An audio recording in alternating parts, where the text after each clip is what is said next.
Great. So good morning, afternoon, or evening, depending on when you are viewing or listening to this, the latest edition of Edie's #Susty Talk series.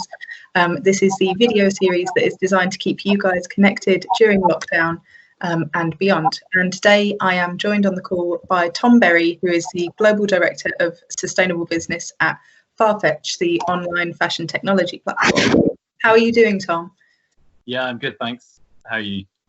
Oh, as well as I can be, all things considered. Working from home is definitely extremely strange. Yeah. And my house is now also my gym, cinema, yoga studio, and about 50 other things, as I'm sure yours is as well.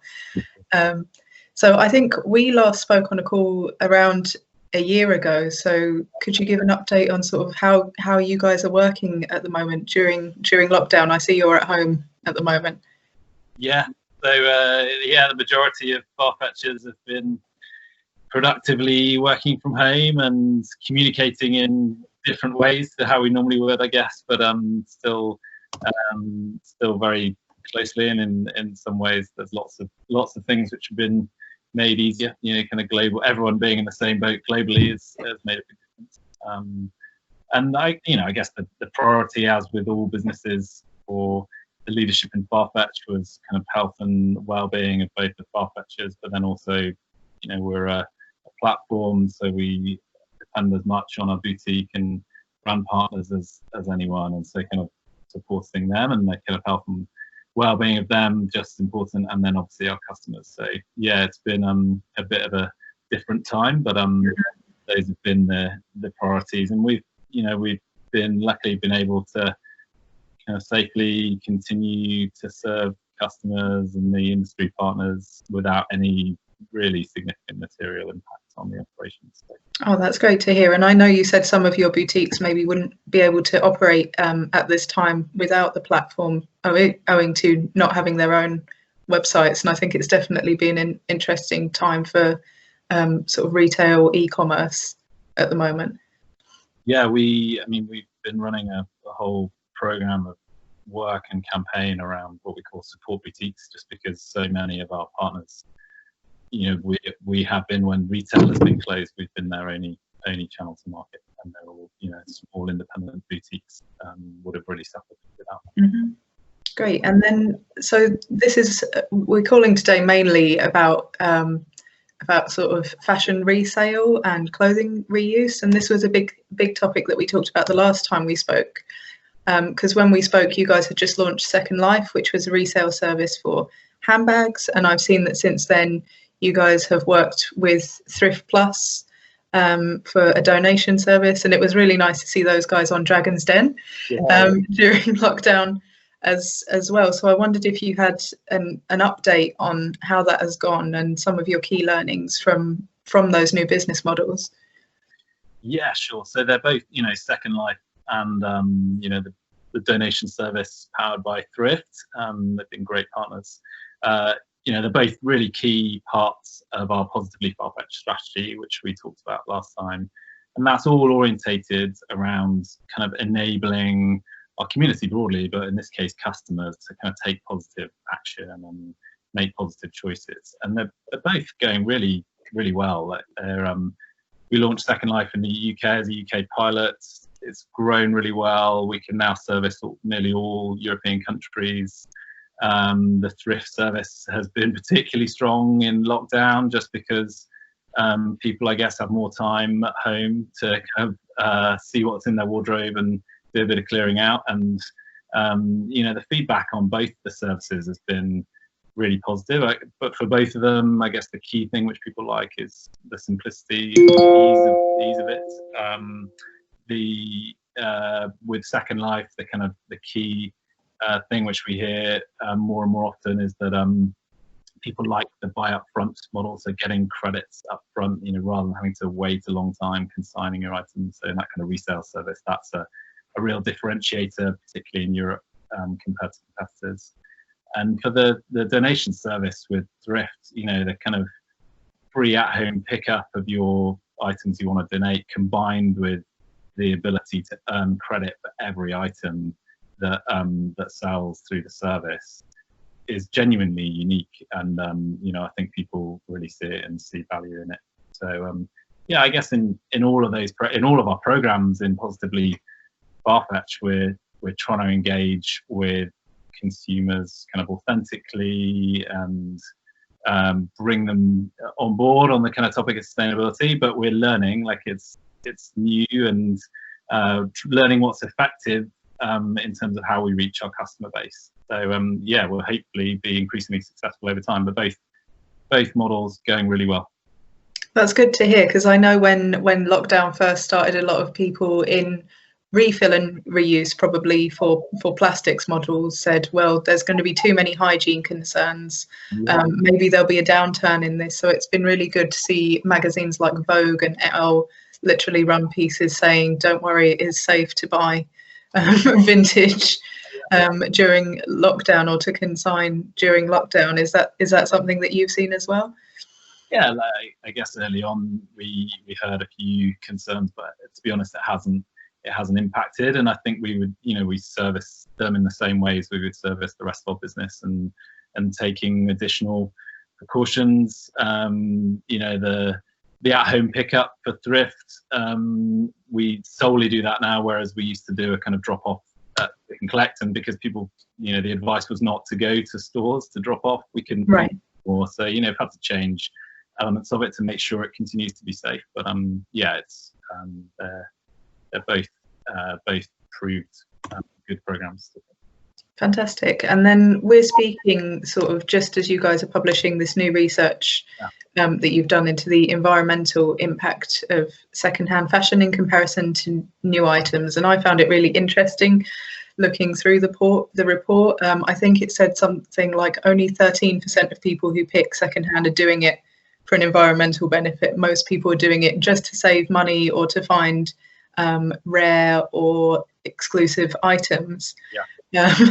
So I wanted to get a handle on what some of these results mean for you as business. Yeah, sure. So I guess, just to say that the reason we did the research was because there was a genuine lack of data in the space. So we worked with partners on it, QSA and Elwarb and Icaro, and working with them. There was just the data which did exist was very old, and we didn't have anything solid to go off to understand for ourselves, what the environmental impacts were. And all the findings in the report, you've read the report, there's loads of detail in there on kind of consumer shopping behaviors around pre-owned and how they use it and what they do with it and what it replaces. And I guess all of those findings will help shape our own propositions, and above all, like, it gives us the confidence that the investments that we're making in the kind of circular services like Second Life and the thrift model are good. They're having a positive environmental impact, so it gives us that confidence.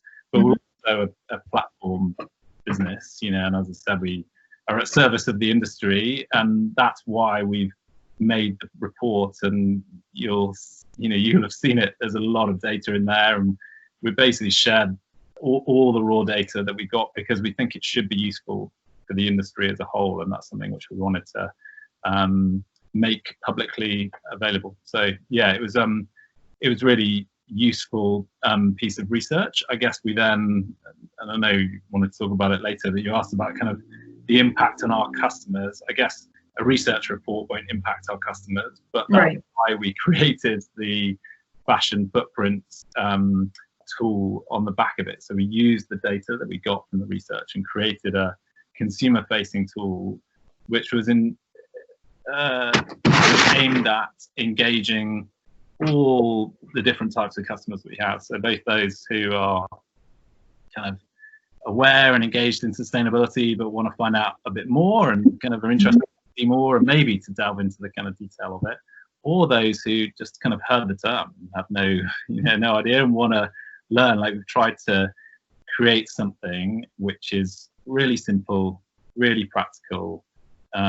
There's clear kind of suggestions and actions which consumers can take, again, going back to Positively Farfetch, to help them make more positive choices. It's kind of all orientated to that. And we talked a bit about the kind of resale models, but we have, another whole chunk of Positively Farfetch is around how we enable and inspire consumers to buy the amazing fashion which is on Farfetch, which just happens to be conscious. You know, we have a low inventory business model where we're a marketplace, so different to other retailers, but that means we've got probably the biggest range of conscious products on site available online, and it's being able to offer a tool which helps people buy into that, as well as helps people understand the benefits of services like Second Life and Thrift. It'd be really engaging for consumers. No, with any behaviour change, I think as well as being informative and educational, it just has to be either better than or as good as the normal alternative. Otherwise, people won't do it. Yeah, totally. Yeah, and I've had a lot of conversations about environmental labelling since I've come back. So we've seen environmental labelling this month come from Logitech and from Unilever, and then before that from Quorn. And from Allbirds. And I just wanted to ask why you think these sort of consumer-facing footprint labels are getting so much traction at the moment. Yeah. I mean, the first thing to say is the footprint tool isn't designed to be a label. It's designed, it's designed to inspire and help consumers make more positive choices. It's not on a product labeling level, but I guess in terms of the labeling, there's lots of different types of sustainability labeling in fashion and in other industries, and I guess the recent wave is more about the kind of quantitative environmental footprint labeling. But generally with labeling, like the effectiveness of them depends on whether those labels make it easy for consumers to make a better choice. That's the idea of them. And for Farfetch, we offer that in lots of different ways. We use good on you ratings to rate brands and provide those ratings within our kind of conscious edit brands. So kind of being transparent at a product level. We use other labels to qualify brands for that conscious edit. So if it's labeled GOTS organic, it gets kind of qualifies.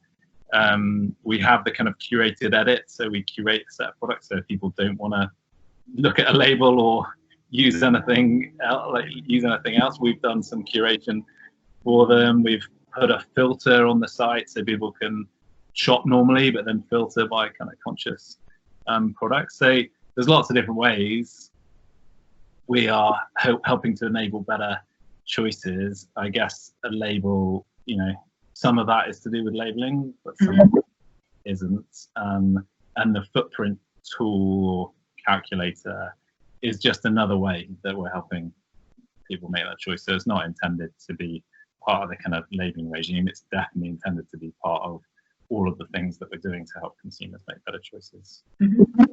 And when I last talked, what I found interesting as well was that as well as helping consumers make better choices, it's helping the boutiques make better choices in what they stock, and the designers make better choices in what they design too. Yeah, so as I said, we serve consumers, but we depend on our boutiques and brand partners to supply stock, and we definitely that's in part why we use the independent ratings from Good On You and their methodology, which is public and transparent. So when we're working with brands, we can be really clear about what it will take to kind of qualify as part of the conscious edit. We use independent certifications and accreditation, so it's really clear for any brand. Even if they don't qualify at the kind of brand level, they can qualify at individual product level based on independent certification. So we try to be really clear, really transparent about what those criteria are, so that when we're working with a boutique or a brand, they can help us in the journey of engaging the consumers and inspiring and enabling them to make those more positive choices. Great. Well, I think that's all the questions we have time for today, Tom, but thank you so much for popping on the call with me. No worries. Thanks very much.